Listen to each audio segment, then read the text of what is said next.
Nagbago si Papa dahil kay pareng Jason.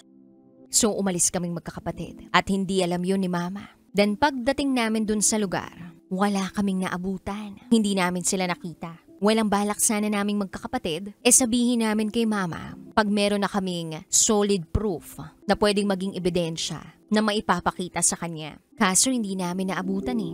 Then dumating si Papa sa bahay. At sa kagustuhan ko na malaman kung sino ang babae. Tsinempohan kong maliligo si Papa. At doon ko pinakialaman ang cellphone niya habang naliligo siya sa banyo.